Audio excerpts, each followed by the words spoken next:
Welcome back to the Britannia Coin Company. We're a coin dealer based in Royal Wootton Bassett in the UK. From 2023 we can start to expect to see new coinage featuring the portrait of King Charles III.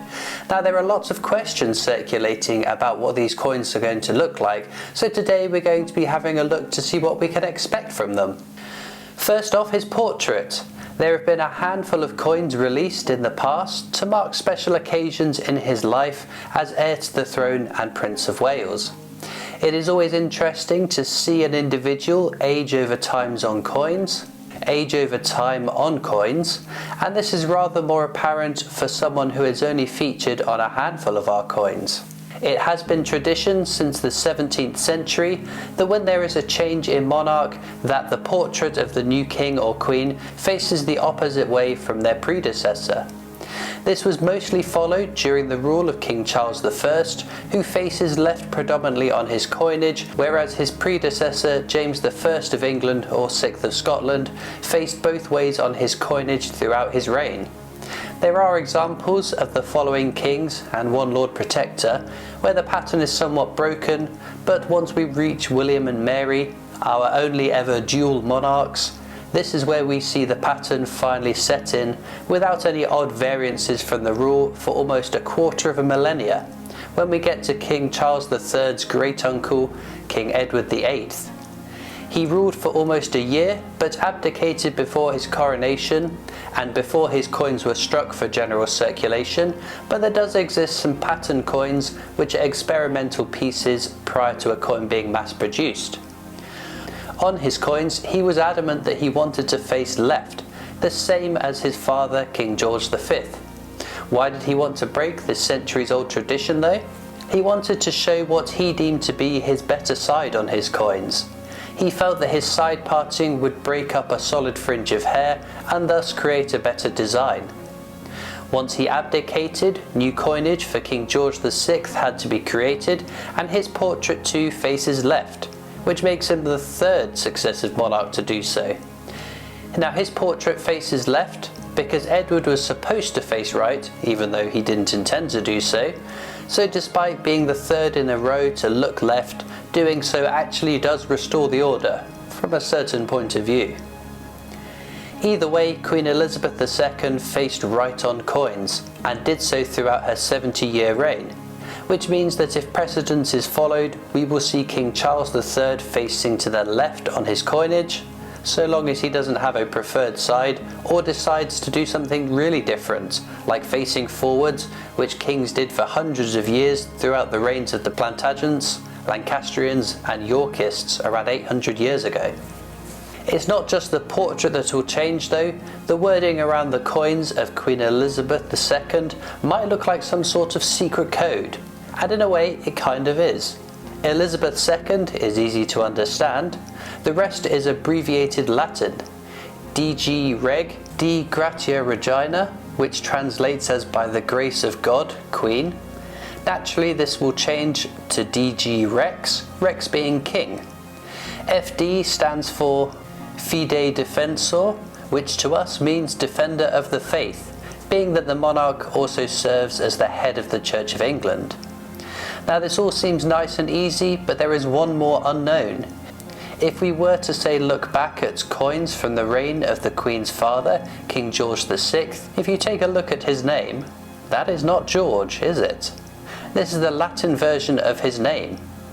This does then beg the question as to whether King Charles III will choose the same path as his mother and have his name on coins in English, or whether he will follow the likes of the two previous King Charles and opt for the Latin version instead, although I think he probably wants to distance himself from those two kings. Whether we see a change in the definitive design on coins too is a big question overall. Since 2008, the shield of arms design on the penny through to the 50p has been the definitive design on coins. These differ from commemorative coins, which are minted in a year to commemorate a person, event or institution, whereas the definitives don't so much commemorate anything in particular and are usually minted for a number of years. There is precedent for changing the reverse design on coins in the past though. although it is harder to draw parallels because prior to Queen Elizabeth II there aren't as many or as regular commemorative coins which are issued by the Royal Mints today. The first coinage of Queen Elizabeth II featured a new design on the threepence. It features a crowned portcullis rather than the three-headed thrift plant on the threepences of her father's reign. The sixpence too changes from King George V's oak sprigs and acorns design to George VI's crowned royal cipher when he became king. There was also pattern designs for Edward VIII's sixpence, which would feature 6 interlocking rings as well. Queen Elizabeth II's sixpences sport the national flowers of the constituent parts of the UK in a cross. Other denominations though, like the penny, remain the same from the reign of Queen Victoria all the way through to Queen Elizabeth II prior to decimalisation. So although there is precedent for the changing of designs on some coins when there is a new monarch, there is equally examples of them remaining the same too.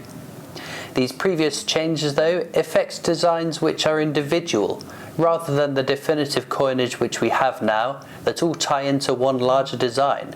So one would expect if there was a change in the design, then the whole range would need to be redone, otherwise we're going to end up with a jigsaw puzzle with pieces missing. What we do know for certain though is that the new coinage of King Charles III will circulate alongside our existing coins. There is no plans to actively remove the coins with Queen Elizabeth II on them, which some people have been worried about. This seems to have stemmed from one statement about the natural removal of coins with the Queen on them, which is in reference to the removal of damaged coins or the loss of coins down the backs of sofas or dropped whilst out and about to become metal detecting finds in centuries to come.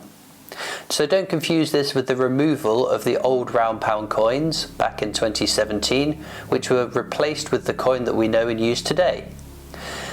There is no precedent for the recall of a previous monarch's coin in modern times to replace them with a new one, but also it would be a huge task to replace an estimated 29 billion coins which are in circulation presently. When the old £1 coin was withdrawn, there was under 2 billion of them, and to have enough ready for them to circulate in 2017, the minting of the new coin had to start in earnest in 2016. Hence why you can find some versions of this coin minted before they were officially put into circulation. It would take far too long just to mint enough coins to replace an entire monarch's coins, and it's just not cost effective.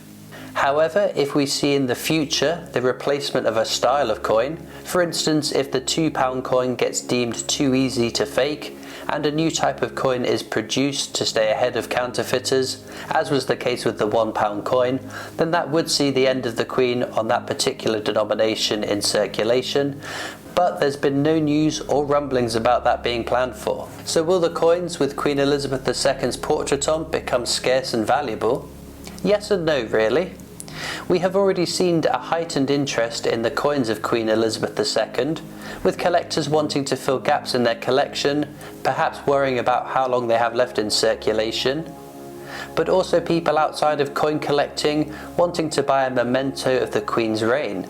The Platinum Jubilee 50p coin is currently selling in the market for much more than coins of a similar mintage and scarcity, but this should settle down in time. As we've already covered, the coins that are in circulation will remain, and they will have the same mintage and scarcity as during the life of the Queen.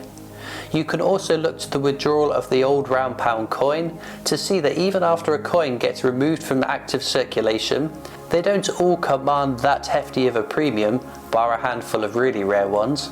There are even pennies dating back to Queen Victoria or Roman coins millennia old that you can pick up for rather low prices, so a coin being old or no longer used doesn't necessarily mean it's going to be hugely valuable or rare. Will King Charles III wear a crown in his portrait though? It is unlikely, because since the restoration of the monarchy after the English Civil War, only a few kings and queens have been depicted wearing a crown on UK coins. There are a few examples of Charles II wearing a crown, but more so Queen Victoria and then Queen Elizabeth II. Most of the kings though are depicted bareheaded, or at most wearing a laurel crown.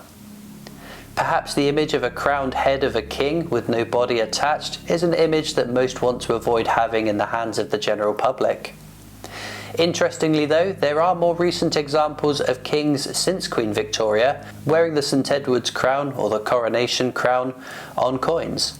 For example, this coin for George VI, but these are mainly minted for territories abroad, part of the British Empire though. Overall, there are plenty of unknown quantities when trying to consider what the new coinage of King Charles III is going to look like, but let me know in the comments what you would like to see or what you're expecting to see on the coins. We've also got a blog up on our website. I'll pop a link to it in the description of this video if you'd like to take some further reading on the topic. It's really fascinating stuff. Be sure as well to subscribe to the YouTube channel. It's free to do and means you won't miss out on any of our future uploads. We're also on Facebook and Instagram where we post lots of images of our coins. We're on Twitter and TikTok. We've got our shop and online store, but I'll see you next time for more amazing coins from the Britannia Coin Company.